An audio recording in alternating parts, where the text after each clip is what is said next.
En el sistema de la figura pueden despreciarse las masas de la cuerda y de la polea.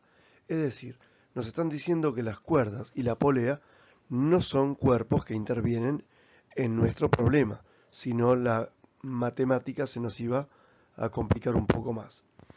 Te dicen que los dos cuerpos están partiendo del reposo.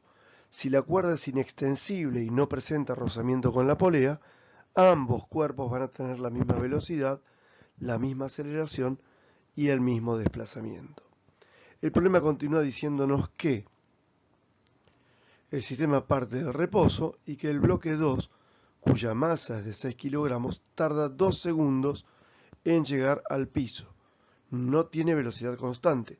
Te están diciendo que vos tenés que averiguar con qué velocidad o con qué aceleración se va a desplazar ese cuerpo. Acordate que si parte del reposo, su velocidad inicial va a ser 0. Nos piden, en primer lugar, que hallemos la masa del bloque 1.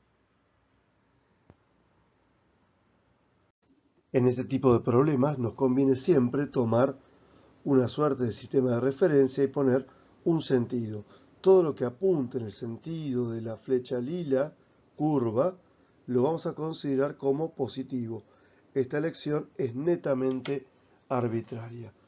El cuerpo 2 parte del reposo, pero en realidad todo el sistema parte del reposo. Podemos decir que la velocidad inicial es 0.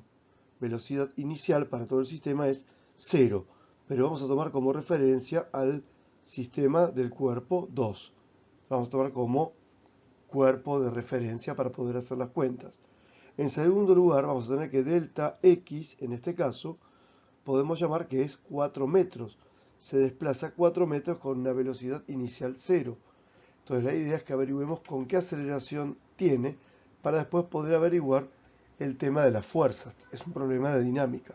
Entonces, recordemos que delta X era igual a velocidad inicial por el intervalo de tiempo utilizado para hacer ese desplazamiento, más un medio de la aceleración por el cuadrado del intervalo de tiempo empleado.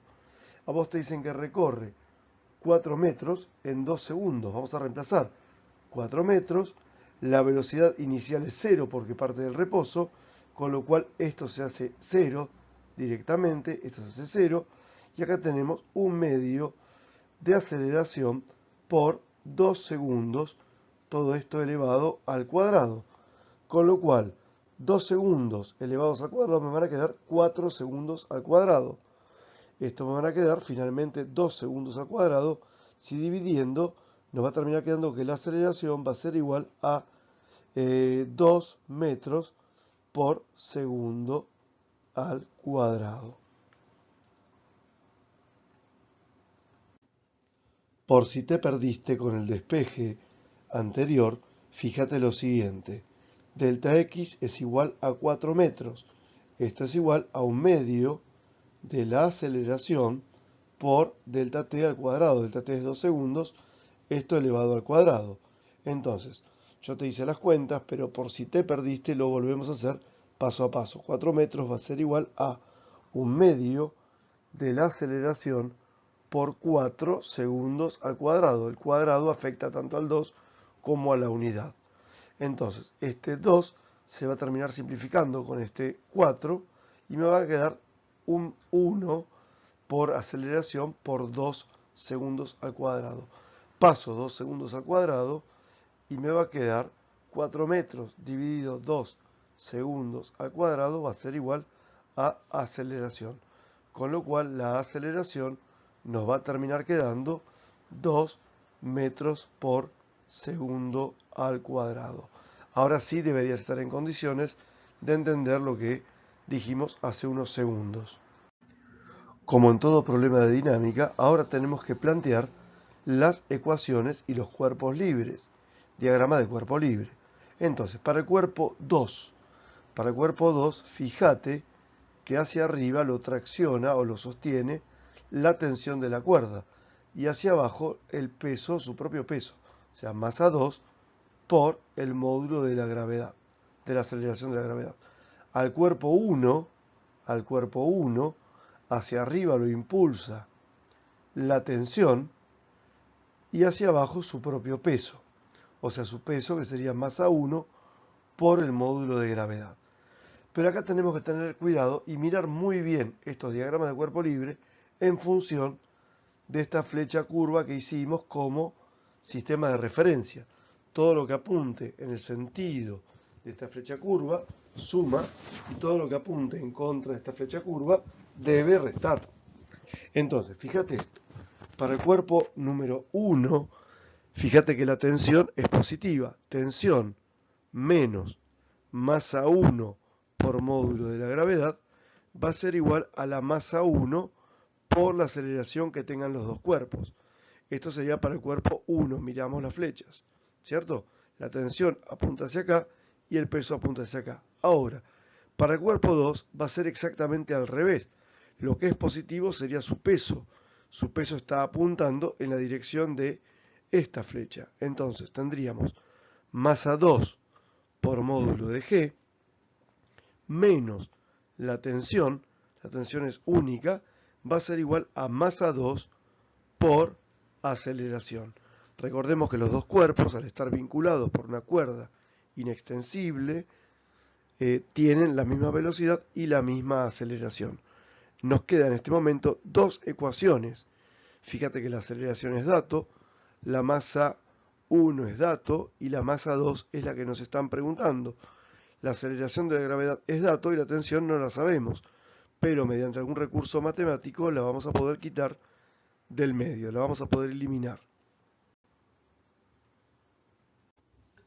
Es decir, teniendo ambas ecuaciones, lo que podemos hacer ahora es ver la forma de eliminar incógnitas, porque tenemos dos ecuaciones con dos incógnitas, la tensión no la sabemos y la masa del cuerpo 2 es la que nos están pidiendo.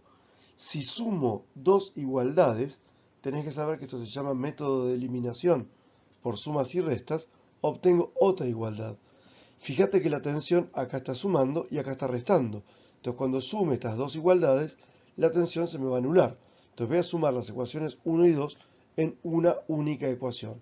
Me va a quedar la tensión más masa 2 por G menos masa 1 por G menos la tensión va a ser igual a masa 1 por aceleración más masa 2 por aceleración.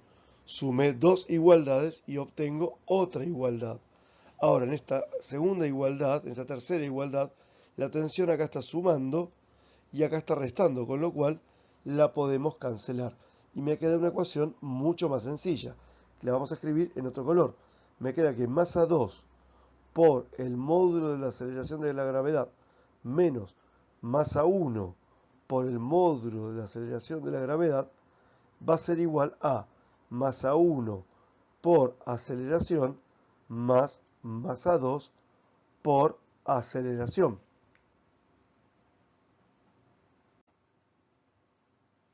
Para simplificar un poquito el asunto, sabemos que en realidad entonces masa 2 por módulo de G menos masa 1 por módulo de G es igual a masa 2 por aceleración más masa 1 por aceleración. O sea que en definitiva lo que provoca la aceleración es la diferencia entre los pesos de los cuerpos que estamos teniendo en el sistema. Podemos ir sacando algunos factores en común para ir simplificando un poco la cosa, pero también podríamos agrupar la masa 2 de un lado y la masa 1 del otro, porque la masa 2 casualmente es lo que nos pide el problema. Entonces voy a dejar que masa 2 por módulo de gravedad y la voy a agrupar con masa 2 por aceleración menos masa 2 por aceleración va a ser igual a masa 1 por aceleración más, ahora voy a pasar sumando, masa 1, masa 1 por el módulo de G. Esto es trabajo de álgebra, no es tan complicado. Masa 2 podemos sacarlo factor común. Me va a quedar masa 2 por, paréntesis, módulo de la aceleración de la gravedad menos aceleración, y esto va a ser igual a masa 1, factor común, por aceleración más módulo de la aceleración de la gravedad. Entonces, como tenemos que despejar masa 2 de acá, lo haremos como próximo paso. Anda pensando cómo lo harías. Bueno, como dijimos antes, nos están pidiendo que averigüemos la masa 2, por lo cual vamos a proceder a reemplazar cada una de las magnitudes implicadas en esta expresión por sus valores. La masa 2 nos dicen que es 6 kilogramos. La gravedad vale 10 metros por segundo al cuadrado y la aceleración, que la averiguamos antes, valía o vale 2 metros segundo al cuadrado. Esto va a ser igual a masa 1 por 2 metros por segundo al cuadrado más 10 metros por segundo al cuadrado. Operamos todos estos valores y nos va a quedar que 6 kilogramos por 10 menos 2, que es 8 metros por segundo al cuadrado, va a ser igual a masa 1 por 12 metros por segundo al cuadrado. 6 por 8 es 48. 48 dividido 12 nos va a terminar arrojando que la masa 1 sería tanto como 4 kilogramos. Masa 1 sería 4 kilogramos. Y este es el valor que nos pedía el problema que averigüemos. Para averiguar con qué velocidad llega el bloque al piso, tenemos que aplicar esta ecuación horaria de la velocidad, teniendo en cuenta que es un MRU. Velocidad final va a ser igual a velocidad inicial más aceleración por el tiempo transcurrido. ¿Sí? Acuérdate que la velocidad inicial era 0 porque partía del reposo, entonces vamos a decir que la velocidad final, es decir, al llegar al suelo, va a ser igual a aceleración, que es 2 metros por segundo al cuadrado, por 2 segundos, que es el tiempo que te dice el problema que demora en llegar al suelo. 2 segundos. Fíjate que acá puse 2 veces segundo, con lo cual voy a borrarlo para que me quede más prolijo. Y finalmente terminaríamos de despejar. 2 por 2 es 4. El cuadrado con el segundo se simplifica y me va a quedar que la velocidad final, es decir, la velocidad con la que llega el bloque un instante antes de tocar el suelo, es de 4 metros por segundo.